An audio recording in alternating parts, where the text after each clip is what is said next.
नमस्कार, मैं हूं प्रदीप कुमार। आप देख रहे हैं पॉलिटिकल आइडिया। पॉलिटिकल आइडिया के आज के इस अंक में आप सभी दर्शकों का बहुत बहुत स्वागत है। मित्रों, आने वाले 4 महीने के अंदर जिन 5 राज्यों में विधानसभा के चुनाव होने हैं, उनमें पश्चिम बंगाल एक महत्वपूर्ण राज्य है, जहां 15 वर्षों से लगातार ममता बनर्जी की सरकार है और भारतीय जनता पार्टी लगातार दूसरे नंबर की पार्टी बनने के बाद से बंगाल के दरवाजे को खटखटा रही है कि क्या बंगाल की मुख्यमंत्री के कुर्सी भारतीय जनता पार्टी को मिलेगी। क्या Bharatiya Janata party writers building में प्रवेश कर पाएगी? यह बड़ा सवाल है और इस सवाल का जवाब जानने के लिए हमें जानना पड़ेगा कि 2021 के विधानसभा चुनाव और 2019 और 2024 के लोकसभा चुनाव के परिणाम क्या रहे। इसलिए मैं कह रहा हूं मित्रों, चूंकि इतने समय के अंदर 2019 लोकसभा चुनाव, 2021 विधानसभा चुनाव और 2024 लोकसभा चुनाव के दौरान ये जो 3 चुनाव हुए, उसमें एक जो ट्रेंड निकल कर आया वो ये निकल कर आया है ट्रेंड कि वहां पर इन तीनों चुनावों में मोटे तौर पे 50% से अधिक हिंदुओं ने भारतीय जनता पार्टी को वोट दिया। 50% से अधिक हिंदुओं ने भारतीय जनता पार्टी को वोट दिया। मतलब हिंदू लगभग 70% है बंगाल में। तो बंगाल में जो 70% हिंदू हैं, इन 70% हिंदुओं में औसत आंकड़ा आ रहा है 54% का, कि 54% हिंदुओं ने भारतीय जनता पार्टी को ममता बनर्जी का विकल्प के रूप में वहां पर वोट डाला। इन तीनों चुनाव का औसत है। बीजेपी के जो सबसे ज्यादा वोट मिला बीजेपी को, वो वोट मिला पश्चिम बंगाल में, आप कह सकते हैं अगर वर्ग के आधार पर देखेंगे तो दलितों का सबसे ज्यादा वोट बीजेपी को मिला। आदिवासियों का वोट मिला बीजेपी को और यही कारण है कि आदिवासी इलाके जो भी हैं पश्चिम बंगाल में, चाहे वो दार्जिलिंग हो, जलपाईगुड़ू हो, अलीपुरद्वार हो, दक्षिणी दिनाजपुर हो, पश्चिमी मिदनापुर हो, ऐसे सभी इलाकों में भारतीय जनता पार्टी को बढ़त मिलती हुई दिखी। भारतीय जनता पार्टी जबरदस्त मुकाबले में पराजित करती हुई दिखी ममता बनर्जी की पार्टी को। ये एक बात याद दिला दूं मित्रों, 2019 के लोकसभा चुनाव से पहले पश्चिम बंगाल में भारतीय जनता पार्टी का कोई बहुत बड़ा अस्तित्व नहीं था। ममता बनर्जी सीपीएम के बीच लड़ाई होती थी, कांग्रेस बैलेंसिंग फैक्टर हुआ करता था। 2011 में जब कांग्रेस पार्टी ने ममता बनर्जी के साथ गठबंधन करके चुनाव लड़ी तो वाम मोर्चा को हराया। पहली बार 34 वर्षों के वाम मोर्चा के शासनकाल को ममता बनर्जी ने समाप्त किया था। तो माना जाता है कि पश्चिम बंगाल वैचारिक राजनीति के लिए जाने जाने वाली राज्य। आपको याद दिलाएं, 2011 के विधानसभा चुनाव से पहले 2009 में लोकसभा का चुनाव हुआ था। पहली बार ममता बनर्जी जाति के आधार पर राजनीति करने का प्रयास की, तब जब 2009 लोकसभा चुनाव के दौरान ममता बनर्जी मतुआ समुदाय की बड़ी मां के साथ मिलना जुलना, उनका आशीर्वाद लेना और मतुआ समुदाय के उनके निकटतम संबंधियों को उम्मीदवार बनाना शुरू किया ममता बनर्जी ने। इससे पहले अगर देखेंगे तो प्रायः बंगाल की राजनीति में जाति कम, विचारधारा ज्यादा महत्व रखता था। लेकिन इस जाति और धर्म की राजनीति की शुरुआत करने वाली ममता बनर्जी कैसे थी, मैं बताऊं कि वो सबसे पहला तो ममता बनर्जी ने क्या किया। ममता बनर्जी जिसने बांग्लादेशी घुसपैठ का विरोध किया, आरोप लगाया सीपीएम पर। याद कीजिए संसद लोकसभा का वह दिन जब ममता बनर्जी तत्कालीन लोकसभा अध्यक्ष सोमनाथ चटर्जी के चेहरे पर लोकसभा के डी में आकर,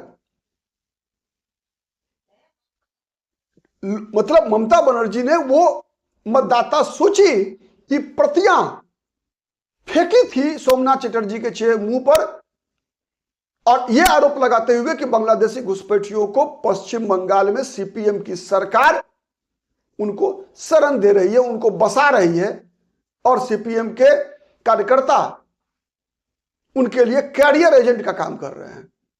वही ममता बनर्जी सत्ता में 2011 में आने के बाद सबसे पहला काम क्या करती है पता है आपको? कि जितने मस्जिद के इमाम और मौलवी होते हैं सबको मासिक भत्ता देना शुरू कर देती है ममता बनर्जी।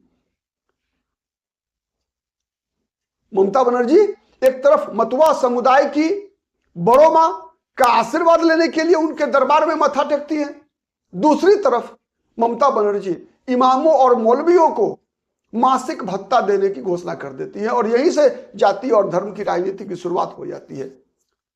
उसके बाद क्या क्या होता है? उसके बाद ममता बनर्जी ने इस तरह से बंगाल की राजनीति को ध्रुवीकृत करना शुरू किया कि वहां से कम्युनिस्ट पार्टी और कांग्रेस पार्टी लगभग खत्म। दिल्ली में भी 11 में ममता बनर्जी की सरकार बनी पश्चिम बंगाल में और 14 में नरेंद्र मोदी की सरकार बनी दिल्ली में। अब 16 के विधानसभा चुनाव से खेल हो गया शुरू भारतीय जनता पार्टी और ममता बनर्जी का। भारतीय जनता पार्टी और ममता बनर्जी को भी बीजेपी की जरूरत थी, बीजेपी को भी ममता बनर्जी की जरूरत है। ममता बनर्जी जितना नरेंद्र मोदी अमित शाह पर के खिलाफ अपशब्दों का इस्तेमाल करती हैं, उतना लाभ किसको होता है? बीजेपी के पक्ष में हिंदुओं का ध्रुवीकरण होता है और ममता बनर्जी के पक्ष में मुसलमानों का ध्रुवीकरण होता है, क्योंकि मुसलमान किसी भी कीमत पर नरेंद्र मोदी को देश का प्रधानमंत्री नहीं देखना चाहता। मुसलमान किसी भी कीमत पर पश्चिम बंगाल में भारतीय जनता पार्टी की सरकार बनते हुए नहीं देखना चाहता। और इसी कारण से ममता बनर्जी लगातार मुस्लिम तुष्टीकरण में व्यस्त रही। वह सारे मुद्दे ममता बनर्जी ने छीन लिए, सीपीएम का छीनने का काम किया। जो आरोप ममता बनर्जी खुद स्वयं सीपीएम के कैडर्स पर लगाया करती थी, चुनाव पूर्व हिंसा, चुनाव बाद हिंसा। याद कीजिए क्या हुआ 2021 के विधानसभा चुनाव के बाद। जहां जहां ममता बनर्जी की पार्टी को लोगों ने वोट नहीं डाला था, चुन चुन कर ममता बनर्जी ने उसका बदला लेना शुरू किया। ममता बनर्जी कार्यकर्ताओं ने वही काम तो सीपीएम किया करती थी। तो आते हैं मूल मुद्दे पर। बंगाल की राजनीति में सीधा सीधा ध्रुवीकरण का खेल है मित्रों, सीधा ध्रुवीकरण का खेल है। बीजेपी के पास आज हिंदुओं का 54% और ममता बनर्जी के पास मुसलमानों का 89% वोट। पिछले चुनाव के आंकड़े हैं कि मुसलमानों का 89% वोट ममता बनर्जी की पार्टी को मिला और बीजेपी को 54% वोट मिला हिंदुओं का। क्योंकि 70% हिंदू हैं बांग्लादेश की राजनीति में, है ना। बांग्लादेश की आबादी में 70% हिंदू हैं। इनका 54% आप कर लीजिए, लगभग 38% वोट बीजेपी को मिला था। और ममता बनर्जी को 30% मुसलमानों का 90%, 89 को राउंड ऑफ कर लेते हैं तो ये 30% मतलब 27% वोट, 27% वोट सीधा सीधा केवल मुसलमानों का आ रहा है ममता बनर्जी के पास। ममता बनर्जी के पास 27% टोटल वोट केवल मुसलमानों का आया पिछले विधानसभा और लोकसभा चुनावों में। अब आप अनुमान लगा लीजिए कि बीजेपी के लिए कितना टफ है बंगाल का चुनाव जीतना।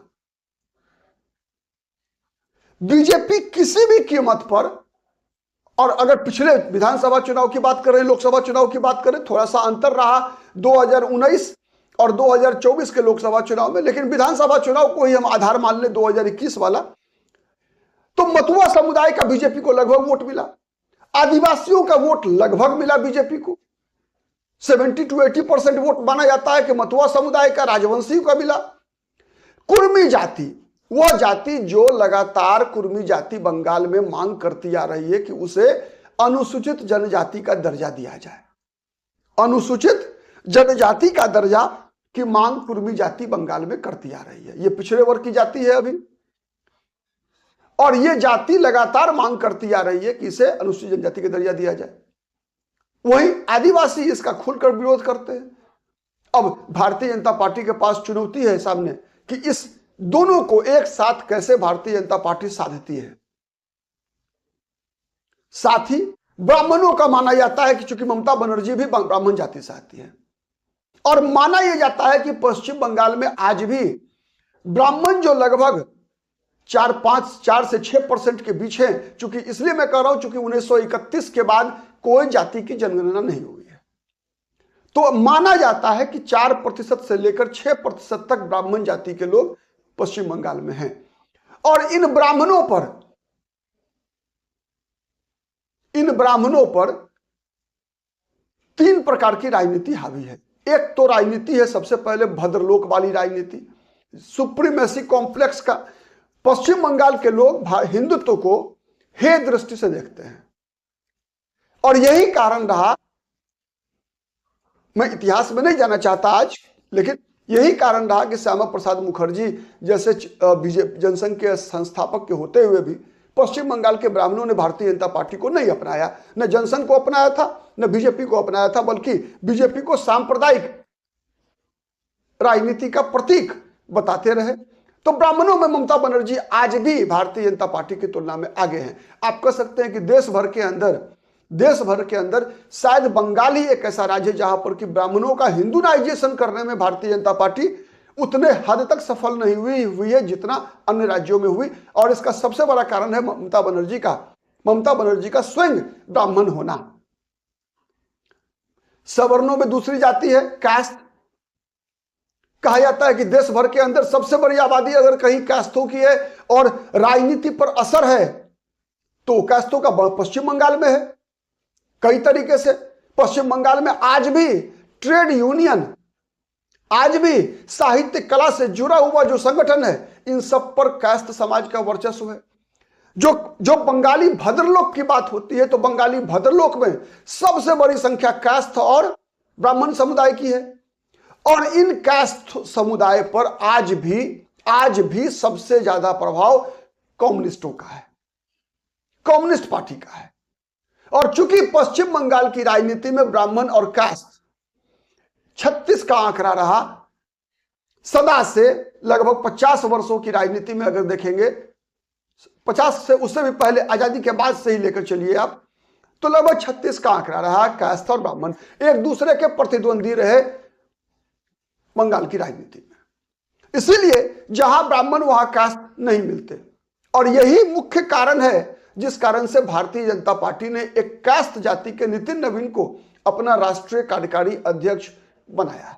यह भी एक कारण है, कई कारणों में, केवल एक ही कारण नहीं होगा, लेकिन यह भी एक कारण है। तो भारतीय जनता, अब तक की स्थिति यह है कि कास्थों के लिए Bharatiya Janata party third option है या लास्ट ऑप्शन कह लीजिए। फर्स्ट ऑप्शन सीपीएम कांग्रेस का गठबंधन अगर होता है तो, दूसरा है ममता बनर्जी। चूंकि ये मानकर चलते हैं कि भारतीय जनता पार्टी को हे दृष्टि से देखते हैं, तो अब इस चुनाव में बीजेपी के लिए ब्राह्मण और कास्ट को साधना एक बड़ी चुनौती है। इसलिए चुनौती है क्योंकि नैरेटिव बिल्डिंग जो होता है, परसेप्शन क्रिएशन जो होता है, ये दो जातियां हैं, आबादी भले ही कम है लेकिन इसमें इनकी भूमिका बड़ी होती है। तो बीजेपी कितना कर पाती है कहना मुश्किल है।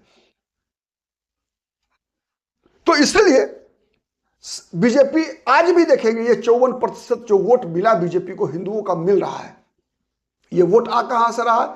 आ रहा है दलितों से, राजवंशी जाति से।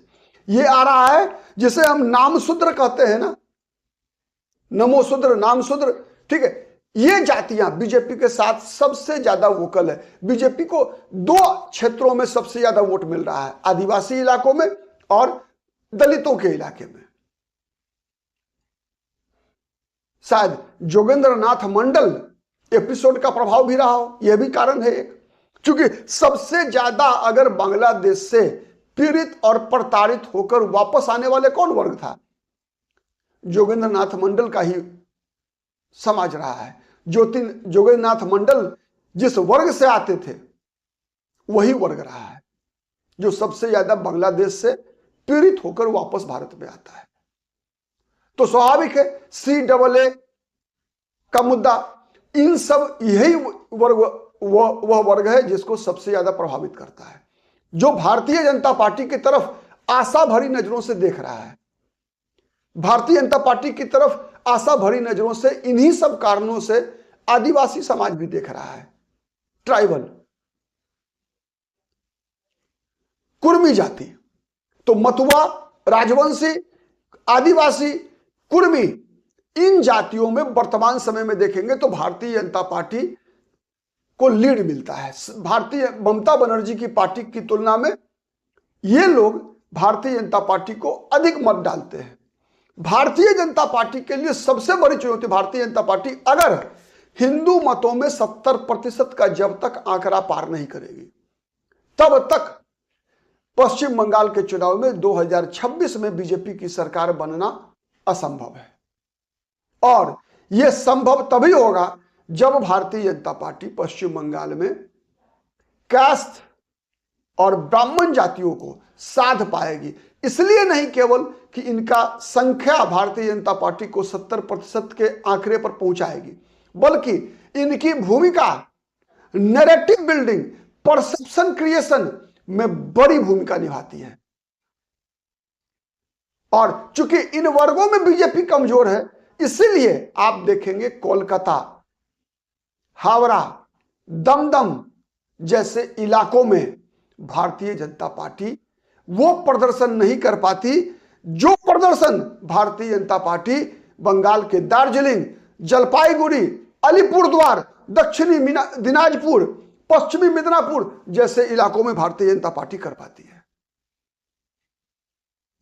तो यह सबसे बड़ा फैक्टर है। इस फैक्टर से भारतीय जनता पार्टी कैसे निपटती है? क्या भारतीय जनता पार्टी 70% हिंदुओं का वोट जब तक नहीं लाएगी, तब तक भारतीय जनता पार्टी के वोट का आंकड़ा लगभग 47-48% तक नहीं पहुंचेगा, तब तक बीजेपी का सरकार बनना संभव नहीं है। इसलिए नहीं है क्योंकि कांग्रेस और सीपीएम का वोट परसेंटेज का आंकड़ा इस विधानसभा चुनाव में 5% से नीचे जाने की भरपूर संभावना है। अगर आप हमारी बातों से सहमत हैं तो प्लीज इस वीडियो को लाइक कीजिए, शेयर कीजिए। सहमत हैं या असहमत हैं तब भी कमेंट जरूर कीजिए। और अब तक यदि पॉलिटिकल आइडिया को सब्सक्राइब नहीं किया है तो प्लीज सब्सक्राइब कीजिए। आज के लिए इतना ही। बहुत बहुत धन्यवाद।